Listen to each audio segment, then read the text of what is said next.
How amazing was Julius Erving? Well, today's video, I'm going to be explaining just that, but also how you could also play like Dr. J himself. Let's get down, let's check him out. He was a fantastic basketball player in the NBA and just a ridiculous dunker as well. Let's get down, let's check him out.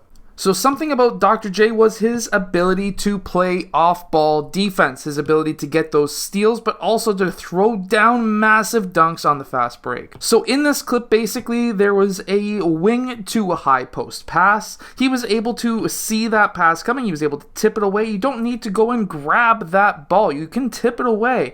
When you do that, obviously chase that ball and then go up for a dunk or a layup. When attacking that rim, something that a lot of players do, however, something that you can do as well is protect that ball. Keep that ball tight to your core, but also get two hands on it. When you take your two steps, you can take very, very long steps between defenders, and because of that, you can get through very easily a lot of different defenders. You can do this very easily. Keep that ball close to your core, take very long steps to get around those players, and believe me, you can really get between defenders easily doing that. See, Dr. J really did like taking really long steps, especially his second step when he's going up for a shot. He was able to sky up and control that ball with palming it. Obviously, his hands were massive, but because of his ability to take a short step with a long step, he was going to be able to get around many players because they were not expecting that.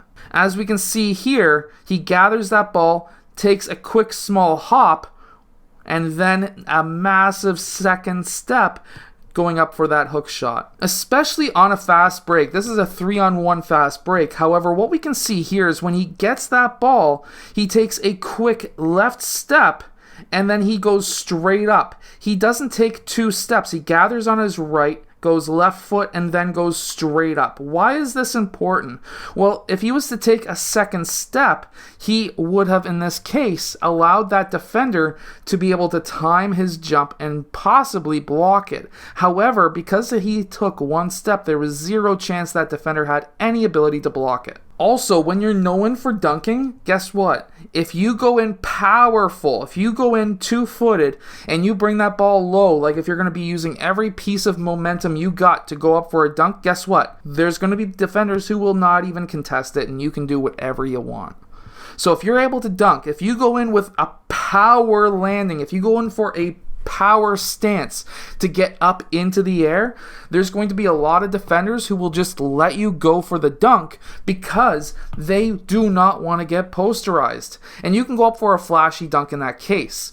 But remember, you have to go in. If Dr. J went in here without having a power stance, there would have been that guy right there who would have been going up for that block. Or even Michael Jordan there would have been going up for that block. But because he went in with power, knowing, hey, this is my dunk, this is going to be my time, there's defenders who will just say, you know what, you go have that dunk, I'm not going to go block it.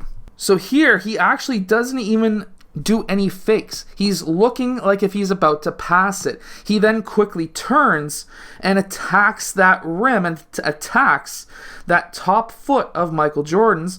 He's able to attack with one dribble, 1-2 big long steps, and he's able to sky up for the dunk. Now, of course, this is extremely hard to do, especially to dunk if you're younger, but if you've got the ability to dunk or finish layups or floaters over taller defenders, you can do this. You can make it look like, hey, I'm not an offensive threat. I'm standing pretty much straight up and I'm not going to be driving. And then all of a sudden, hop, and he hops here, but you would not want to hop. You would want to keep your foot planted, but then just quickly attack. And by having it look like you're going to be passing and that you're not an offensive threat, and you turn quickly and attack, there's going to be a lot of defenders who will not be able to keep up with you. They're not ready. As we can see here, oh, it's not Michael Jordan. I thought it was Michael Jordan. It's number 33. But either way, we can see here that that defender was just not ready to be able to block or even contest that shot. So something I really want to explain to you, if you can palm the ball, you can actually do stuff like this. The only thing that you really need to work on is your wrist strength. Obviously, if you can palm the ball competently, if you're like over 6'4", 6'5", and you can palm the ball, you should be able to do dunks like this. However, players don't do that anymore because they were not training their wrist strength, as we see with Dr. J. Dr. J really did focus, a lot of the books that I've read, he did a lot of work with his wrists, and this is how you can do it. You can actually get one of these things. It's just those things that hold on the weights onto a dumbbell or onto a bar. And basically what you can do is just squeeze one of these guys for like a couple of minutes, either every day or every other day. I wouldn't necessarily do it every single day, but every other day, just go and squeeze these guys for, I would say, close to a minute or 2 minutes per wrist. Give it a rest. Go do a couple of workouts, come back, do the same thing once again. And guess what? That's going to really strengthen your hands. And when you do that, it's going to help your ball handling ability. It's going to be able to obviously help your ability to dunk the ball and to be able to palm the ball, but it's also going to be able to help you steal the ball, be able to shoot that basketball better because you're going to have greater wrist strength.